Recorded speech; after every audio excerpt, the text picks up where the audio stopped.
नमस्कार दोस्तों, welcome to Champaran GS study centre. दोस्तों, आज का लेक्चर बहुत ही शानदार रहने वाला है क्योंकि आज हम लोग जानेंगे जीएस के कुछ अति महत्वपूर्ण प्रश्नों को। तो आइए शुरू करते हैं। जैसे पहला प्रश्न है, भारत का सर्वप्राचीन ग्रंथ कौन सा है? तो भारत का सर्वप्राचीन ग्रंथ दोस्तों वेद है। इसका करेक्ट आंसर होगा ये। वेद को सनातन धर्म या हिंदू धर्म का आधार स्तंभ ग्रंथ माना जाता है। माना जाता है कि वेदों की रचना आदि ब्रह्म द्वारा की गई है, यानी कि ईश्वर द्वारा की गई है, और इसकी संकलनकर्ता यानी कि इसके बाद में संकलन किए महर्षि कृष्णद्वैपायन वेद व्यास।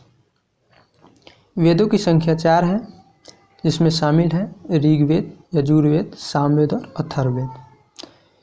वेद से एक उपदेश मिलता है, वसुधैव कुटुम्बकम, यानी कि यह सारा विश्व एक कुटुंब के समान है, एक परिवार के समान है। साथ ही साथ वेद जिंदगी जीने का तरीका भी बताता है। तो नेक्स्ट देखते हैं क्या है। भारत में मनुष्य संबंधी सबसे पहला प्रमाण कहाँ मिला है? भारत में मनुष्य संबंधी सबसे पहला प्रमाण नर्मदा घाटी में मिला है। नर्मदा घाटी, इसका करेक्ट आंसर होगा सी। नर्मदा घाटी यानी नर्मदा नदी के आसपास के क्षेत्रों में, यानी कि विंध्य पहाड़ी और सतपुरा पहाड़ी का जो क्षेत्र है उसी के आसपास यह प्रमाण मिला है कि सबसे पहले मनुष्य वहाँ रहा करते थे। नर्मदा नदी के बारे में कुछ जान लेते हैं। जैसे इसका उद्गम स्रोत कहाँ से है? तो उद्गम स्रोत इसका छत्तीसगढ़ में स्थित जो मैकाल पर्वत श्रेणी है उसमें स्थित अमरकंटक पठार से इसका उद्गम होता है। इसकी लंबाई है 1312 किलोमीटर और इसका अपवाह क्षेत्र है 98,795 वर्ग किलोमीटर, यानी कि इतने वर्ग किलोमीटर क्षेत्र से इसमें पानी का प्रवाह होता है, जिसका 87% भाग मध्य प्रदेश में पड़ता है, 11.5% गुजरात में तथा 1.5% भाग महाराष्ट्र में पड़ता है। अरब सागर में गिरने वाली प्रायद्वीपीय भारत की सबसे बड़ी नदी है नर्मदा नदी। सिंधु सभ्यता का विस्तार किस आकृति की है? तो सिंधु सभ्यता का विस्तार त्रिभुजाकार है। इसका करेक्ट आंसर होगा सी। कुछ और जान लेते हैं। जैसे सिंधु सभ्यता का सर्वमान्य काल माना जाता है कि 2500 ईसा पूर्व से 1750 ईसा पूर्व के बीच का जो काल है यह सिंधु सभ्यता का काल माना जाता है। सिंधु सभ्यता एक नगरीय सभ्यता थी। उस समय लोग बहुत ही विकसित हो चुके थे, व्यापार विकसित हो चुका था, लोग के रहने सहने का ढंग बहुत ही उच्च स्तर का हो चुका था। तो इसका उत्तर का जो विस्तार है, उत्तरी विस्तार, यानी कि उत्तर में सिंधु सभ्यता का विस्तार चेनाब नदी जो अखनूर के निकट पड़ता है, मंदा एक वहाँ का स्थान है, जम्मू कश्मीर में पड़ता है, वहाँ तक उत्तर में इसका विस्तार था। दक्षिण में गोदावरी के तट पर दैमाबाद जो अहमदनगर जिला में पड़ता है, महाराष्ट्र राज्य में, वहाँ तक दक्षिण में विस्तार था। पूरब में हिंडन नदी के तट तक जो आलमगीरपुर में पड़ता है, मेरठ जिला में, ये उत्तर प्रदेश में पड़ता है। पश्चिम में दास नदी के किनारे सुतकांगंडोल बलूचिस्तान में पड़ता है, जो अभी पाकिस्तान का क्षेत्र है। तो अगर इस चारों को मिलाया जाए तो एक त्रिभुज के तरह आकृति बनता है, इसलिए इसका आकार त्रिभुजाकार है। इसके विस्तार का आकार आकृति त्रिभुजाकार बनता है। नेक्स्ट देखते हैं, वैदिक सभ्यता कैसी सभ्यता थी? तो वैदिक सभ्यता एक ग्रामीण सभ्यता थी। इस समय लोग गांवों में ज़्यादा रहते थे, पशुपालन करते थे, कृषि करते थे। तो वैदिक सभ्यता ग्रामीण सभ्यता थी। और हड़प्पा सभ्यता इसके विपरीत नगरीय सभ्यता थी। नेक्स्ट देखते हैं, जैसे आर्यों द्वारा निर्मित सभ्यता वैदिक सभ्यता कहलाता है। ठीक है, वेदों की उत्पत्ति हुई इसी काल में। वेदों की उत्पत्ति, वेद से ही वैदिक शब्द बना है। वेद का अर्थ ज्ञान होता है। वैदिक सभ्यता को 2 भागों में बांटा गया है। जैसे ऋग्वैदिक काल, जिसका काल है 1500 से 1000 ईसा पूर्व, और उसके बाद उत्तर वैदिक काल शुरू होता है 1000 से 600 ईसा पूर्व तक चलता है। यह ग्रामीण सभ्यता थी। भाषा संस्कृत थी। उस समय लोग संस्कृत भाषा बोलते थे। और आर्य का मतलब श्रेष्ठ होता है।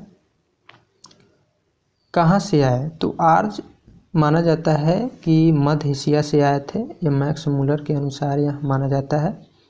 और सबसे पहले आकर पंजाब में बसे थे और अफगानिस्तान वाले क्षेत्र में बसे थे।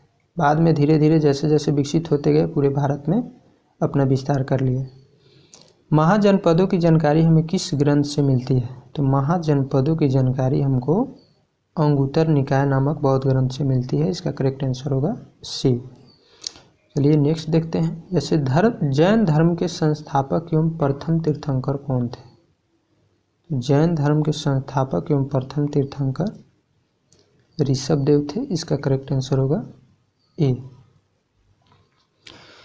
कुछ और जान लेते हैं। जैसे ऋषभदेव का संकेत है सांड, प्रथम तीर्थंकर तो ये थे ही, इनका संकेत है सांड। इसे भी एग्जाम में कुछ पूछ लिया जाता है। जैसे द्वितीय तीर्थंकर है अजितनाथ, संकेत है हाथी। तृतीय तीर्थंकर संभवनाथ हुए, इनका संकेत है घोड़ा। 23वें तीर्थंकर पार्श्वनाथ हुए, इनका संकेत है सर्प। और 24वें और अंतिम तीर्थंकर हुए महावीर, इनका संकेत है सिंह।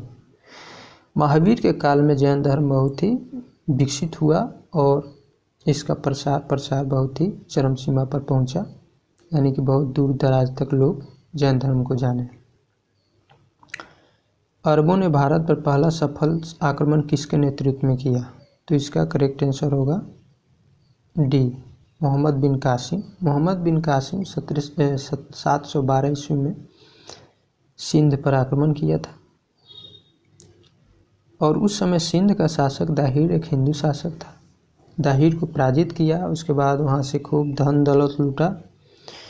इसका मकसद ही था धन दौलत लूटना और इस्लाम का प्रचार प्रसार करना।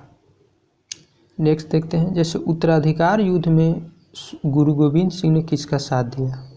तो उत्तराधिकार युद्ध कब शुरू हुआ? तो 1707 ईस्वी में जब औरंगजेब की मृत्यु हुई उसके बाद उत्तराधिकार युद्ध शुरू हुआ। तो उत्तराधिकार युद्ध में मुअज्जम, जो औरंगजेब का बड़ा पुत्र था, जुल्फिकार खां की सहायता से गद्दी पर बैठा और इसके गद्दी पर बैठने में गुरु गोविंद सिंह का भी सहयोग रहा। मुअज्जम बहादुर शाह के नाम से गद्दी पर बैठा था, इसलिए इसे बहादुर शाह प्रथम के नाम से भी जाना जाता है। चलिए नेक्स्ट देखते हैं। जैसे मनुष्य ने सबसे पहले किस जानवर को पालतू बनाया? तो मनुष्य ने सबसे पहले कुत्ता को पालतू बनाया। इसका करेक्ट आंसर होगा सी। इसके पीछे कुछ लॉजिक भी है। जैसे लोग मांस मछली ज़्यादा खाते थे उस समय, मांसाहारी भोजन करते थे, और कुत्ता एक मांसाहारी और शाकाहारी, मतलब कहिए कि सर्वाहारी जीव है। तो आसपास जब मांस मछली का उपयोग ज़्यादा बढ़ जाता है तो कुत्ता आपको दिखाई देने लगता है, इसीलिए कुत्ता बहुत जल्दी पालतू जानवर बन गया। नेक्स्ट देखते हैं। मनुष्य ने सबसे पहले किस धातु का प्रयोग किया? तो इसका करेक्ट आंसर होगा सी, तांबा। तांबा धातु का प्रयोग किया मनुष्य सबसे पहले और इसी से अपना औजार बनाते थे, इसी से अपना बर्तन बनाते थे। तो दोस्तों आज के लिए बस इतना ही। अगर लेक्चर आपको अच्छा लगा हो तो इसको लाइक कीजिए, सब्सक्राइब कीजिए और अपने दोस्तों को शेयर कीजिए। फिर मिलते हैं अगले नेक्स्ट लेक्चर में कुछ अति महत्वपूर्ण प्रश्नों के साथ। तो आज के लिए नमस्कार।